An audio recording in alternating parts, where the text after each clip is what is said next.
Good afternoon, everyone. We're glad you're still with us here at the KYAC Conference 2024. Our next speaker is Elsie Murley from the Kentucky Historical Society. She's here to present visual thinking strategies, enhancing visual and historical literacy. She is happy to take questions throughout the presentation. I will read those out loud for the benefit of the recording. Take it away, Elsie. Thank you. So hello, everyone. Thank you for joining us here at KYAC. My name is Elsie Murley, and I'm the Teacher Resources Manager at the Kentucky Historical Society. And I'm here to introduce you to visual thinking strategies. So just to give you a little brief overview about the Kentucky Historical Society, we have 3 sites in downtown Frankfort that capture different aspects of Kentucky history.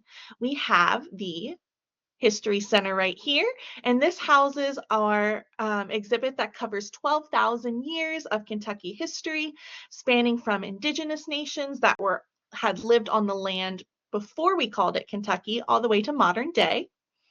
We have the old state capitol, which we are trying to make our hub for civics education, and it really allows patrons of all ages to return to the early days of Kentucky government. And then lastly, right here at the bottom, we have the Kentucky Military History Museum. It was a state arsenal for over 100 years, and it was a Civil War era munitions factory. Just a little background information about where I'm coming from. So we are going to be discovering how to enhance children's visual literacy and historical understanding and critical thinking skills today using visual thinking strategies. So just an overview of what I'm going to cover today. We're going to delve into VTS background and basics. I'll kind of teach you how to create VTS lessons that focus on historical fiction and nonfiction for children or just younger audiences. This really can work for any age, but my focus is kind of going to be on K-12. And then last, we'll explore KHS's extensive research library and digital collections to provide a rich repository of resources to support the VTS methodology. So you might be asking, what is VTS? So VTS was created by Philip Yenuwen, who was a museum educator, and Abigail Housen, who was a psychologist. And they collaborated on this method to help facilitate discussions of visual arts and increase engagement among young audiences. VTS is also a product of 30 years of research, and 12 of those years were field tested in actual classrooms. And VTS has kind of become a valuable tool for developing visual literacy skills. So VTS focuses on developing visual literacy skills through consistent exposure to images and then providing open discussion-based observations of these images. And at KHS, we also believe that VTS develops those visual literacy skills and historical understanding. So this is going to kind of go over the structure of VTS. It's going to be a discussion that should last anywhere from 12 to 20 minutes. And honestly, we have some younger audiences that might not be able to sit through a whole session of VTS. So no matter like how long you are having this VTS session is going to be impactful and valuable for anyone. So it doesn't have to be 12 to 20 minutes. If you have a 5-year-old in an audience, you might only get maybe 2 minutes out of them, and that is just fine. So these images should depict a narrative and be ambiguous enough to allow open discussions for all participants. Facilitator, that is going to be the person that is leading the VTS session. You'll be asking 3 open-ended questions that kind of present a challenge but are answerable for any age.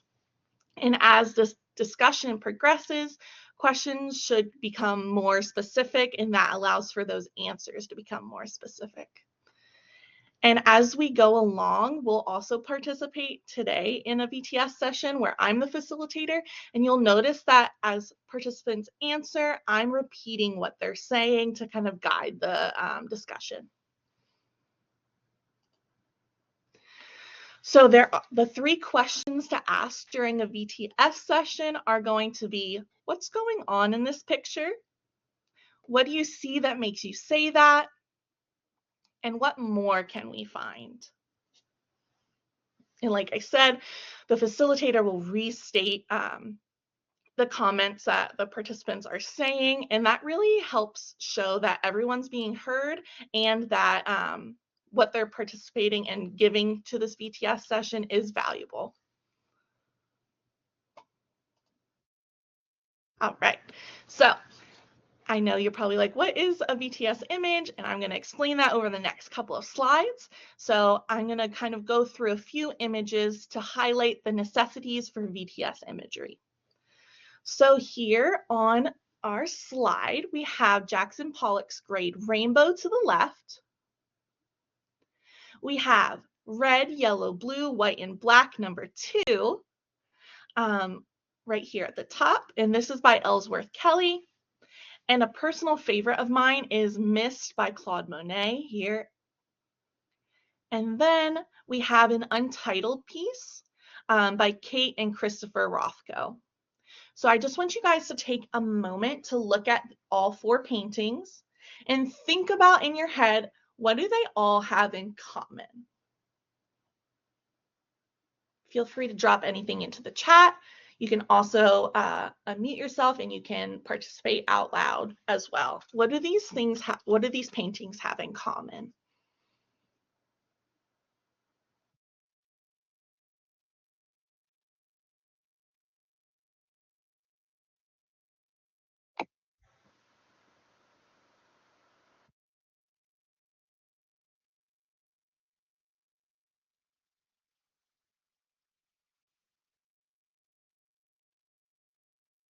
You might also just be thinking about it in your head, and that is totally okay. I would be the person to also be thinking in my head.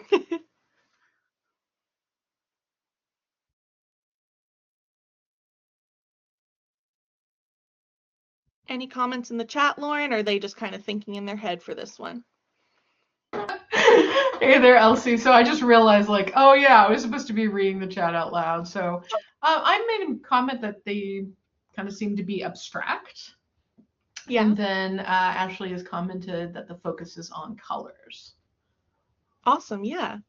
Those are great observations. Thank you for sharing what it says in the chat. I know.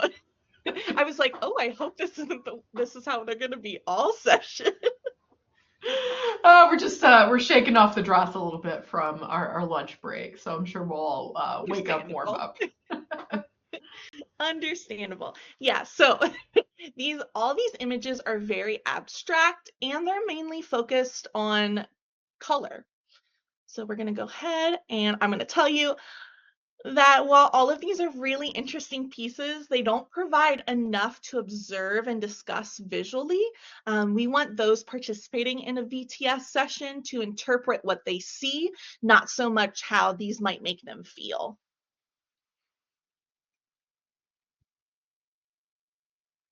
So take another brief moment to observe these 2 images. To the left here, we have Thanksgiving by Doris Lee. And then to the right, we have A Sunday on Langrage. Pardon my French, I'm not very good at saying that title, but take a look at these 2 images and think about what these 2 have in common.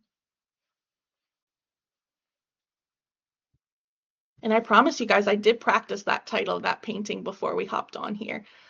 It just failed me in the moment. I think that might be A Sunday on La Grande Jatte, which is like, thank you. Kind of the basin area, apparently, according to Google. All right. Thank you. So we're asking again, while I was looking that up, oh, we've got another comment from Ashley. So they're busy scenes with plenty going on in the forefront, mid, and backgrounds. So Awesome. that's Thank you, Ashley. a very precise note there. I would just say they're both groups of people, and it seems to involve some eating on both sides. Yes. Seems So like there kind is of a some picnic eating. on the right. Yeah, so there is some eating in both of them, but like Ashley said, there's lots going on in the forefront, the mid, and then even in the background. Great observations there, Ashley. Oh, apparently we want to go straight to that. Nope. Awesome. Okay, here we go.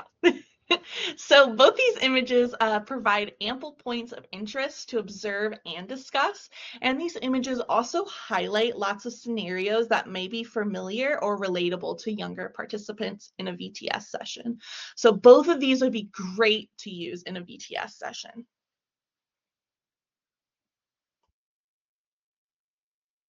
So moving on, so you can use more than just paintings.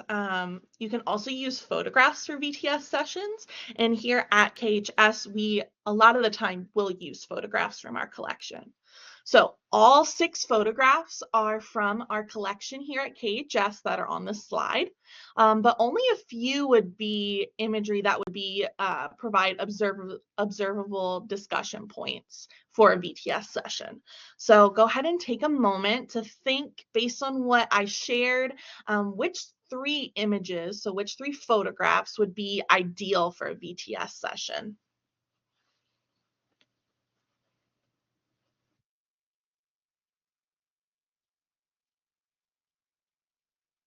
There are 3 of them that would be great for a VTS session.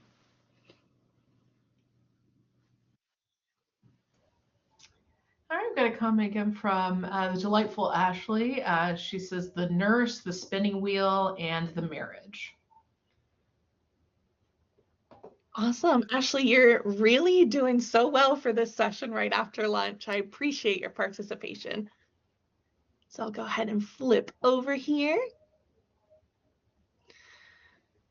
So our first check mark here, which indicates that this would be a great image for VTS, is a nurse treating a woman. Observers would be able to notice many differences between the nurses that they see today and the nurse that is depicted in this photograph. So it would be great for a VTS session. Like Ashley said, the spinning wheel up here in the center towards the top. While this photograph is similar to the ones that are marked out, it has the added element of the woman using the spinning wheel rather than just sitting stagnantly. And then here at the bottom, lastly, the final check mark kind of highlights that photograph depicting a wedding right here. It has many points of interest, including clothing, dancing, setting, and the people. So it would be great for a VTS session. Awesome job, Ashley.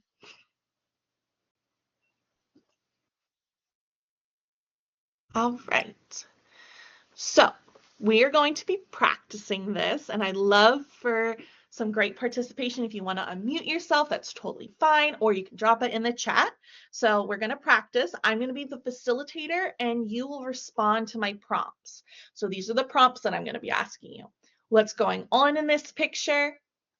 What do you see that makes you say that? And what more can you find? So I'm going to give you a few silent moments to view this image. And I won't ask any questions. I'll just give you those silent moments to view it.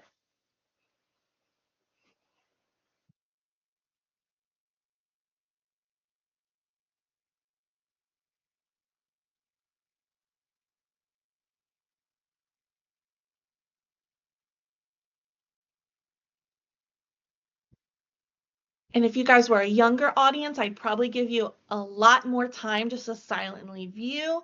But since we're on a time crunch, I'll keep us moving. So I'm going to ask those 3 questions, and feel free to unmute or drop those answers in the chat. What's going on in this picture?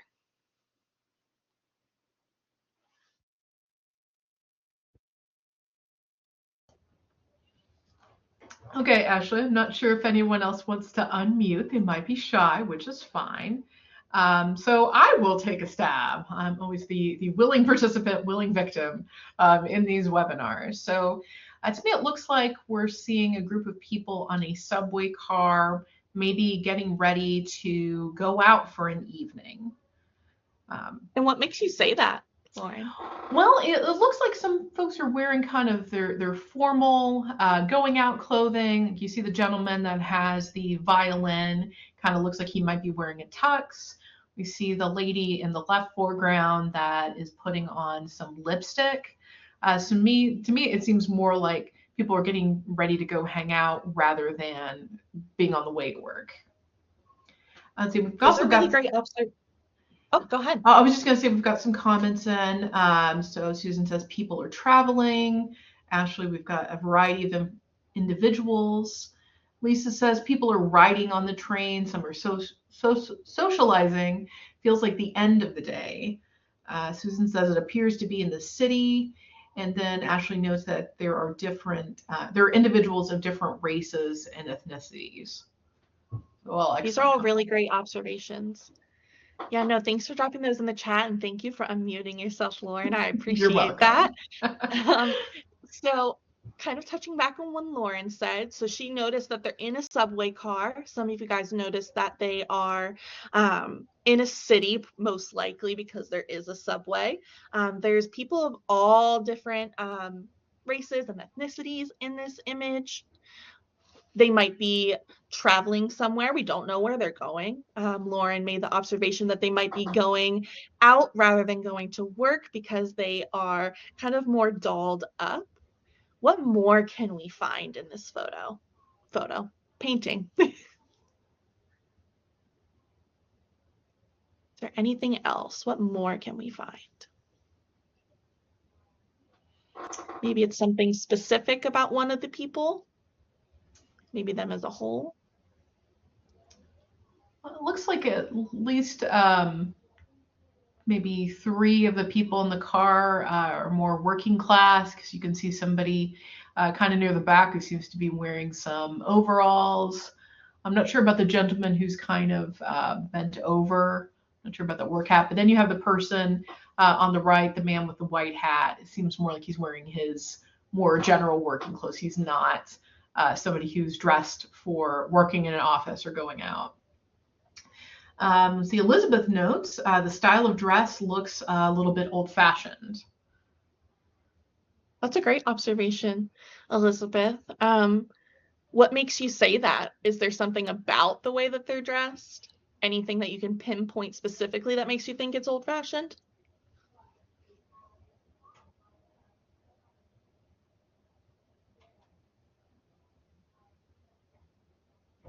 It's a little difficult because our system doesn't show while someone is typing. So she may be typing in a response and it's going to take a second for it to pop up. I would say in general, okay, here we go. Most of them are wearing hats, and I think all the women visible are wearing skirts/dresses. That's a great observation. Yeah, no, so these people, they're probably not from our time period because they are wearing either those hats, they're dressed a lot differently than we would be. These are all really great observations. Was there any more that got dropped in the chat? Yes, Ashley also mentioned the style of the man's suit with the violin. Yes, great observation there, Ashley. All right. So I appreciate you guys participating in that VTS session. It is easier to navigate after you've participated in one yourself. So check for you guys. I like to provide closure to a VTS session and find it helpful to add context to the image that's been used. So in this artwork by Lily Ferretti, she painted this in 1934. So we were right on the nose with this is not an image from present day, and these people are dressed like they're in the 1930s. So those are some really great observations. So what Lily did here, she courageously embraced a perspective that few would really attempt. She observed people on the subway. So she's capturing a view of seated passengers looking down, and she's kind of looking at them. So she's placing herself, this is her perspective of the subway car. So there's lots of different things happening here. We have a woman putting on makeup. We have this gentleman right behind her, kind of taking a peek at her putting on her makeup. We have some working class individuals who might be coming home from work. We have two friends chatting, a man reading the newspaper, and we even have a man in the background who kind of looks like he's tuckered out from work and he's just gone right to sleep on his commute home there.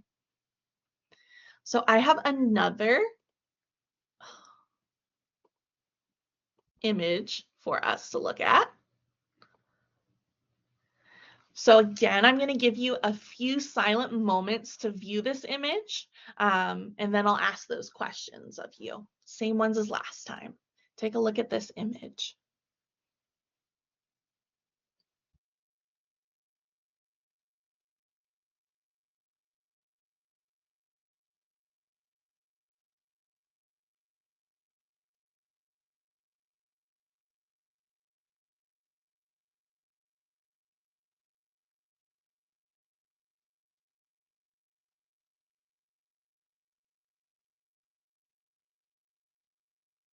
All right, again, as I ask the questions, you can feel free to unmute yourself or just drop your responses in the chat, and the lovely Lauren will share them out to me. What's going on in this picture? Right, first comment from Ashley. These look like middle-class suffragettes watching something important being signed, probably the 1910s, due to the style of dress. And I would follow up with what makes you say that, Ashley, but you kind of already filled that in. Very good. So these women, they might be suffragettes. Ashley's thinking early 1900s because of the way that they're dressed. Maybe they're watching this man sign something. What more can we find? Let's see, Elizabeth says, I am seconding the suffragettes theory, those sashes. Lisa says, I thought the same thing. The sashes on the women made me think of suffragettes. First thought was a president signing a bill until I filled in the suffragette clues. I would just add, I think in general, we know that this person is probably a politician based on the huge desk, probably signing a bill. But then also you've got that bust in the back that seems kind of stereotypical of having, the great old white men bust, representing past politicians. And then Ashley adds, the furnishings of the room do appear to be fancier. Mm. These are really great observations that you guys are making. What you are already doing, because you kind of know the questions I'm going to be asking, you're already like following through. That's why I'm not asking the questions kind of over and over again. But if you were doing it with a younger audience, they would probably need like the probing of, what do you see that makes you say that? What more can you find? But you guys are naturally doing that because you're adults. Well, thank you for thinking that we're all adults here. Very, very, very flattering. Was there anything else dropped in the chat? The only thing I would add is that it seems kind of weird with the lights in the upper left-hand corner. It seems like instead of things being, wired into the ceiling, it looks like the cords are hanging down, like it's plugged in, somewhere on the desk or on the floor. So this is definitely indicative of the time period when maybe, this building has not been completely, redone for electricity. So this building, predates when we would have just automatically put electricity into a building. It's a really great observation. I've looked at this image over and over again, and I've never like drawn that conclusion that maybe like the lights are plugged into like where the ceiling is. I might need to do some more investigating on if that's actually what those are. But it's a really great observation. Yeah. It reminded me of a light that we had in my childhood dining room. was like that. It was hanging from the ceiling, but it plugged into the wall. And then, oh, another comment, interesting, from Ashley. I think there is a child on the far right hand. Old lights plugged into the same fixture as the bulbs. Okay. Oh yeah, I can see, yeah, the person with this kind of the tear through or Yeah. the face is probably a kid. And Elizabeth adds, it is kind of hard to make sense of the background when some of the shapes around the edges look like they might be damaged to the image. Very true. That is very true. All right. So thank you guys again for jumping in and giving all your background knowledge and everything that you have.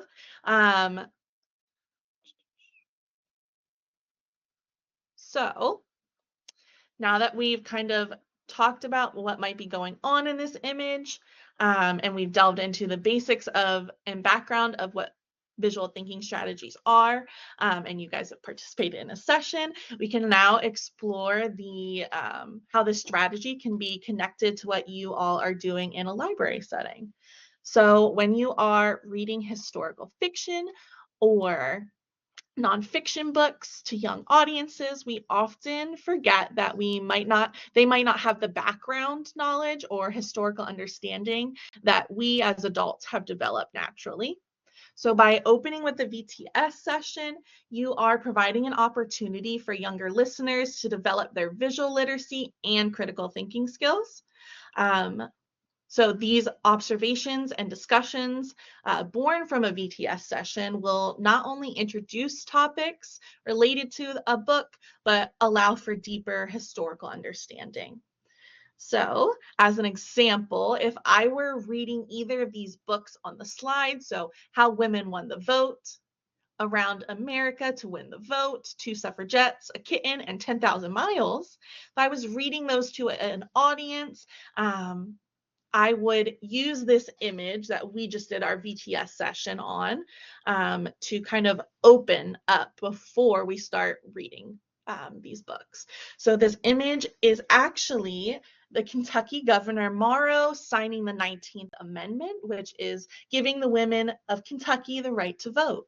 So you guys were spot on with saying that these are suffragettes and that this was an important politician. This is Governor Morrow, and all these lovely ladies are suffragettes. There is a young page in the corner here with that kind of slash of torn paper across his face. And then, Lauren, I know you pointed out this bust in the back. This is a bust of Henry Clay.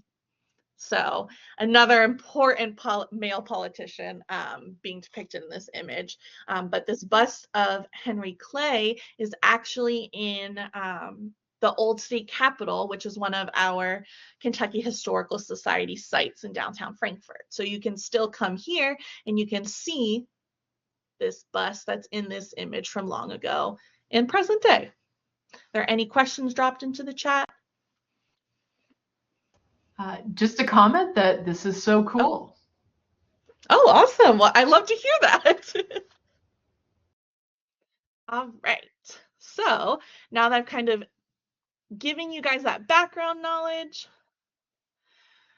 I'm going to go ahead and talk about some of the places where you can get these VTS images, especially Kentucky-centric VTS images. So we have the KHS digital collection. This is where our digital copies of photos and printed materials are housed, and this is a great place to find VTS images. And we're going to be utilizing this resource to find a few images on the next couple of slides. All right, so to the right is a children's book right here. You might already have in your libraries. It's called A is for Appalachia, written by Linda Hager-Pack and illustrated by Pat Banks. It's an alphabet book dedicated to Appalachian heritage. So this book has many choices for VTS sessions, but I went ahead and I chose C is for coal. And If you reside in Eastern or even Western Kentucky communities, younger audiences may be familiar with coal mining, but for this exploration, we are going to imagine that we're reading to young audiences maybe in Covington, Kentucky. So following the directions on this screen, I want you guys to go ahead and you can explore the KHS digital catalog by searching the term coal miners or coal mining, and see if you can find any good VTS images on your own that would go along with A is for Appalachia. And remember, we're focusing on C is for coal, which is a part of this book. So you can just go ahead and you can either scan the QR code, or there is this link right here. You can just type that in, and then you're searching for either coal miners, coal mining. Try to explore some of those images. And I will go ahead and I will see if I can take us to this. Are you guys able to see on my screen too? Yes, we're seeing the website right now. Okay, perfect. Does anybody need me to go back so you can see the QR code again? We're not seeing any comments like that yet, so I think you can proceed. Awesome. Great to hear. So for VTS, I would go, and this is going to be what that digital catalog looks like. You can type in the search bar what you're looking for. What I like to do to kind of narrow the scope down for myself when I'm searching for VTS images, I will go ahead and click on graphic materials. So this will be photographs, postcards, anything that has a graphic visual nature to it. So it'll open this up, and as you can see, we have almost 5,000 visual materials. So we're going to want to narrow that scope down. So I'm going to go ahead and I'm going to type in coal mining to the search bar and just hit search. And all these image options are going to pop up.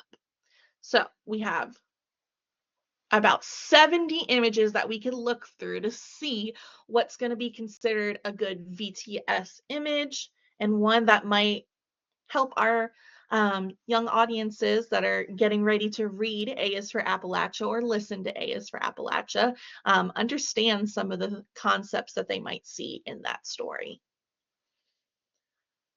Scrolling through, you guys might be doing this on your own, but there's lots of images. If you click on them and go further in, I've personally done a VTS session on this image here.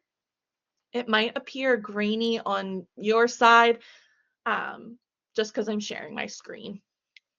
So I've done VTS on this image with adults. I haven't done a VTS session with children on this. But I got lots of great responses and answers for that image.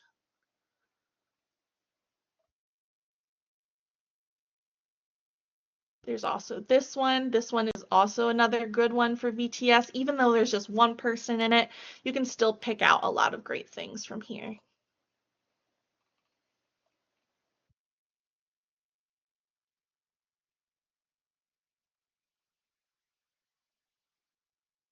Lots of great options here. I'm going to go ahead and if you guys are looking, I'm going to give you about another minute to kind of peek through it, but I'll just go ahead and open back up the PowerPoint.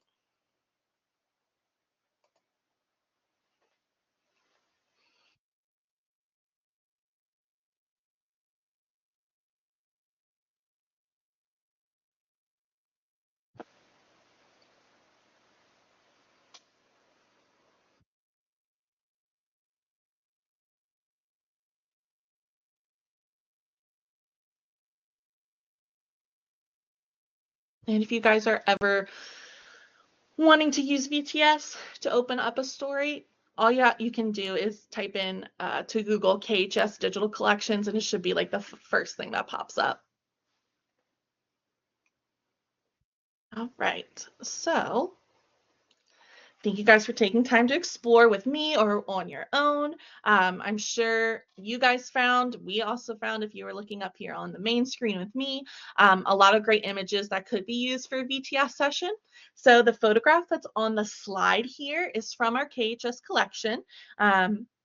And I have used this specific one for a VTS session with younger audiences before.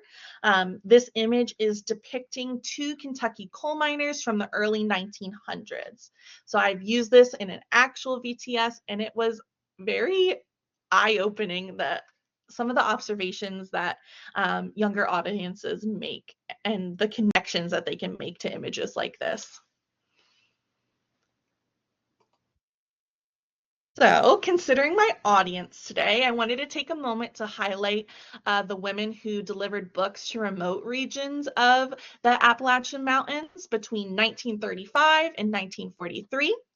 So, the Pack Horse Library Project served over 10,000 people and promoted literacy across areas like Eastern Kentucky. So, these are the Pack Horse librarians. So these three children's books depict the dedication and determination of these librarians. But for these three books, I may open with a VTS session highlighting the children and families that these librarians were delivering books to in Appalachia. So the next few slides will show images from our KHS digital collections that would be appropriate for a VTS session, as I just described. This is a personal favorite of mine, That Book Woman. I am a former teacher, so I've used this book in the classroom before. It's very, very impactful and has a lot of great imagery.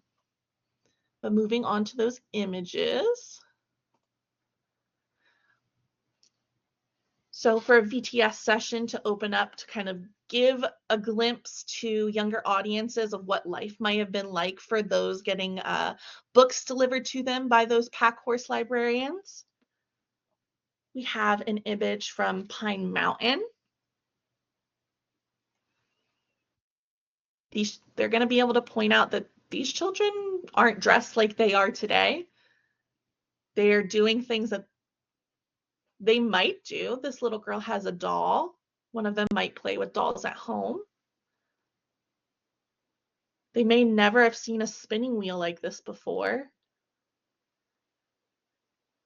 They might point out that this little boy has a hole in his jeans, and sometimes they have holes in their jeans. Moving on to another image. This image shows 4 children hoeing a field.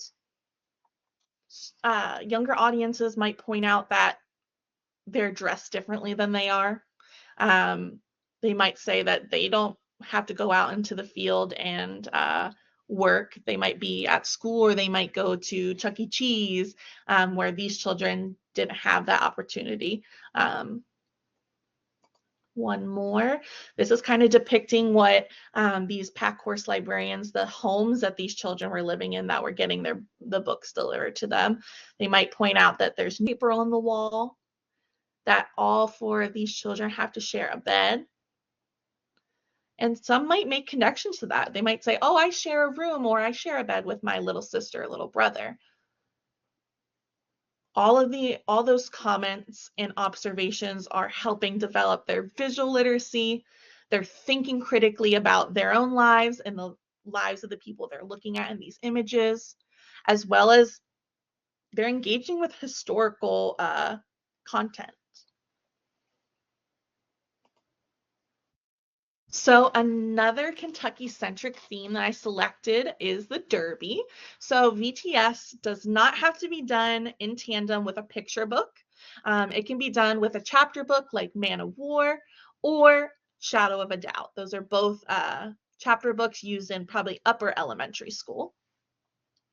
So now the next slide has a great image from our KHS collection for a VTS session on the Kentucky Derby, but other historic sites and museums besides the Kentucky Historical Society will have great images for VTS as well. So if you are ever looking for maybe artwork, the Smithsonian has great art museums that you can find various images to kind of fit the needs of the book that you're reading. And the subway illustration that we did a VTS session on, that was from the Smithsonian Institute. So you can find VTS images anywhere. So a VTS image from our personal collection here at KHS for any of these books on the screen for the Kentucky Derby, I would highlight this one. It has a little bit of action. You can see there's different types of riders. The horses are different. The horses are gearing up for something. They might even draw context from their own personal life and say, I watched the Derby on TV. I watched horse races. Yeah, so there's lots of different things that younger audiences could connect to these images. And then it really provides that deeper historical understanding for what you're about to read to them. So opening with a VTS session is truly invaluable. So I just want to go ahead and thank you all for participating and providing so many thoughtful answers to my many, many questions. You definitely made this an excellent experience for me. If you have any additional questions or want more guidance on how to conduct a VTS session or even book recommendations, I am more than happy to provide you with those, especially when it comes to Kentucky-centric children's and picture books. I am more than happy to provide recommendations for that. But if you want to find out any more about our collections, here's that QR code again. And then again, my name is Elsie Murley. Please feel free to email me. Any questions in the chat? I know I finished up a little bit early. Not a question yet, but just thanks. Thank you. I enjoyed this session. Another thank you. I'm just going to add the link to the For Educators page from KHS that's on the screen. So it's nice and easy for people to click on. So we've got a few extra minutes. So if anybody has any questions, comments, concerns, please go ahead and add them in the chat. Otherwise, at 2 p.m., we're going to be starting with the next session. Well, thank you, Elsie. I had a fabulous time, clearly. I really enjoyed that. Kind of nice to see what's in your collection. And thank you very much for coming up with some kind of library-centric examples that we're likely to use. We're big fans of pack horse librarians, of course. Oh, I love that. I did not know about them until I read that book, Woman. So when I read that and then I was making this presentation, I was like, wouldn't it be so cool if I dropped this in? Just trying to please the audience. Yeah, our youth services consultant, Amy Olson, who organized this conference, she's got one of the old pack horse librarian kind of traveling cases, like this wooden case that they used to have on the horse to hold all the books. So we've got a little bit of this and that still around. So it's a good legacy. That is so cool. I might have to email Amy just so I can see it. If I were, we've been moving stuff around recently, so I don't, otherwise I would run over and just grab it from her office, but I know she's got some stuff displayed in it, so wouldn't want to knock all of her materials over, but it is really cool. All right, well, I think this is a good spot to end the recording, so thank you again, Elsie. We really appreciate your coming today to share about a new technique that we can use in our story times and other sessions with various levels of readers. So thank you very much, and do not be a stranger. Awesome. Thank you so much, Lauren.